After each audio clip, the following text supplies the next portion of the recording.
Welcome to the Squeeze with Tony Pasquesi. Typically, Frankie Bacalars is also here, but today it's just me talking to the stud volleyball libero, DeJaye Baab. DeJaye, thank you so much for being here with me today.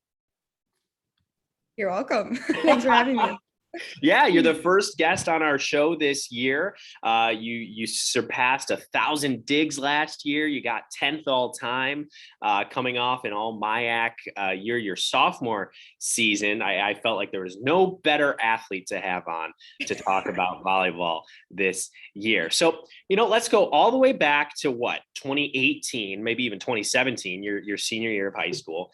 And let's just talk about how you got here, how you got to St. Mary's. You're from Wabasha, Minnesota, which is just up the road, not too far away. And, I always love hearing how some of our student athletes got to St. Mary's. Yeah. So my older brother went here, and then my older cousin played volleyball here actually. And then Ryan Wolf last year, my cousin, so we've all kind of been here. So I really kind of knew St. Mary's. I knew of it. I've been on the campus a lot. I always told myself I didn't want to go here because everyone else went here, but then I fell in love with it. I actually got recruited for softball here, and the coach reached out to me a lot. I knew of Jackie because she worked volleyball camps at Wabasha. And then I was at a orientation thing at St. Mary's, and she came up to me and was like, hey, have you decided where you're going to go? And I was like, yeah, I'm already committed to here. And then she's like, oh yeah, what about volleyball? And I was like, yeah, I really want to play. And then that's kind of how I got hooked on the team, play volleyball. But yeah, I think my decision to come here was, I only looked at here in Stout.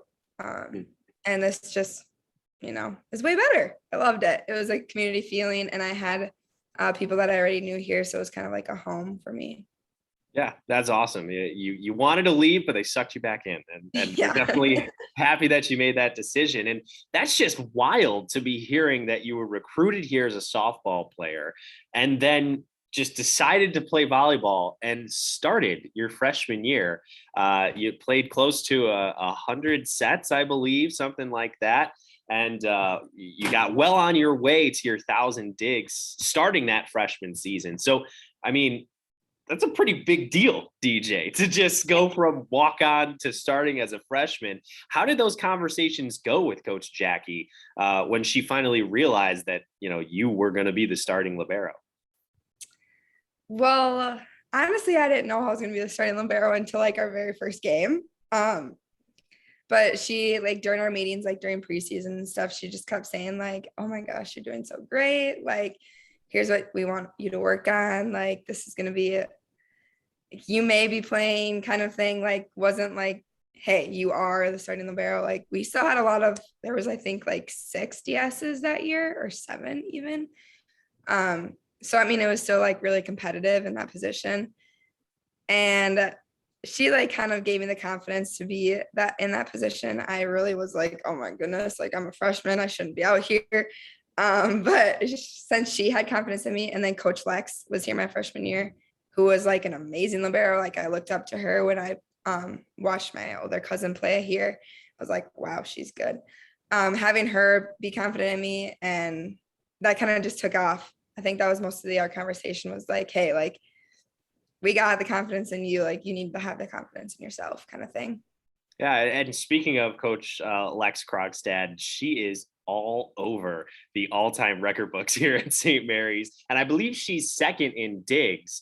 And, if you have a pretty typical season, you'll finish right behind her in third. Do you look at the record books? Do they mean a whole lot to you? Or is it just something that, I obsess over? Something that you obsess over. I actually had no idea about anything. When you did that interview with me last year after the game, you're like, oh yeah, you bumped up a spot. And I was like, what are you talking about? I don't really look at that. I didn't know that Lex was second. I figured she was first because she was so good. It doesn't, it means a lot when you actually hear it, but in the moment I'm like, guys, it's fine. It's not a big deal. Let's keep playing next game. I don't know, kind of thing. Yeah. but it is a big accomplishment, and I was actually really proud of myself. But yeah, you're mostly the one that's pretty into that stuff. That makes sense. I mean, I might know the answer based on that answer, but the same thing, last year you were MIAC Defensive Player of the Week for the first time in your career. Your sophomore season, you made first team all MIAC, which is, one of the biggest honors you can have in this very good athletic conference, this very good volleyball conference. Do those accolades mean much to you? I mean, yeah, they do. I mean, every little thing means a lot to me because I don't really have a lot of confidence. So it kind of gives me a boost of happiness, but I don't want to be like, hey guys, I'm first team, blah, blah, blah, blah, blah. Like, I don't strut it like that. Yeah, when I was told that I was first team, I think it was with Lexi Barth, I think it was with. I think it was me and her that made it.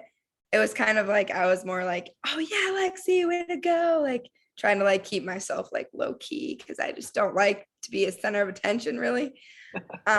But yes, I'm very proud of myself. It really shows a lot and means a lot. But I don't want to be like flaunting it, I guess. I still have like a lot of work to do to be like the best I can be. And yeah. Yeah, for sure. That's an awesome way to think. Every college athlete strives to get better, and it's great to hear that your head doesn't get too big with all of these crazy accolades. But 1,148 digs is a lot. I'm just going to say it. What goes into that? Like, what goes into your thought process that makes you such a good defensive player? My thought process is I want to do whatever I can to get my hitters a good ball up, I guess. Yeah, so I think like what goes in my head is I never want this ball to touch the ground on our side. Like I want it to be always on their side. So I kind of just flop all over. That's how I feel like I look. I'm just like flopping all over the floor, but everyone else is like, wow, that was so cool. It's like, really? Because I kind of hurt a little bit.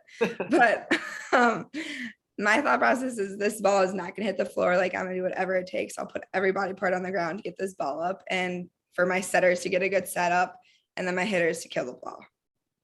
Yeah, and that flopping all around was a big part of that come from behind win last year against Bethel. You were down 2-0, came back 3 sets in a row. I believe you had 24 digs in that home win. Not the first time that your St. Mary's Cardinals have defeated what would have been a ranked opponent. Bethel probably would have been ranked, but 2 seasons ago, I believe you beat St. Ben's. You beat a couple ranked opponents, and you even competed very well with Augsburg, I believe, who was also ranked. Why can little old St. Mary's compete with these really prolific, high caliber volleyball schools?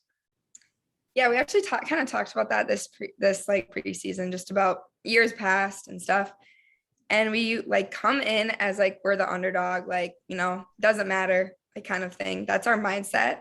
And that's what makes us win for some reason. Like we just don't care. We go out and have fun. Whereas other teams, I feel like we're like, okay, we need to win this game, blah, blah, blah. St. Ben's, like that's the game I'll always remember. That was so much fun. And it was literally, we were at home and we just wanted to play them. Like we wanted to play a top team. They were ranked and we're like, okay, we're not ranked. Like we're pretty low on the totem pole, but like, let's show them what we got kind of thing.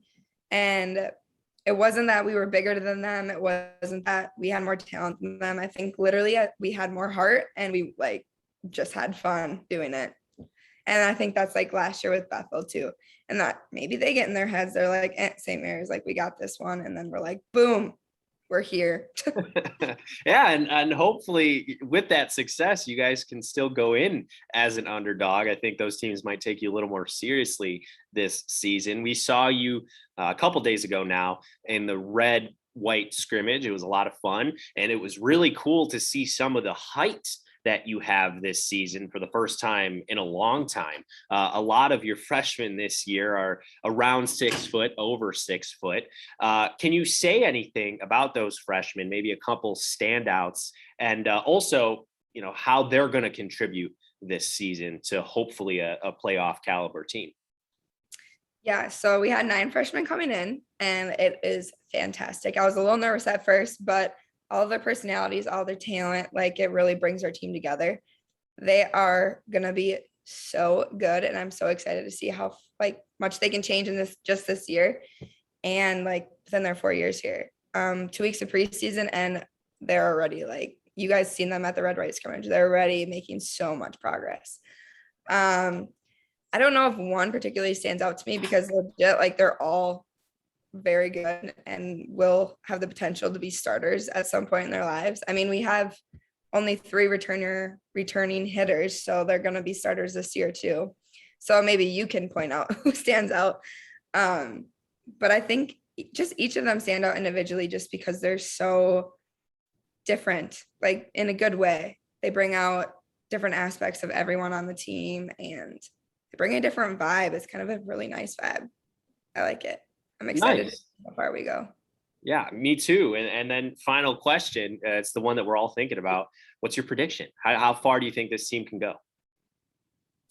So we talked about this during preseason. Like we want to set little milestones and not be like, hey, we're gonna make it to MIAC playoffs. Obviously, that is my biggest end goal because I haven't been there in my last 4 years.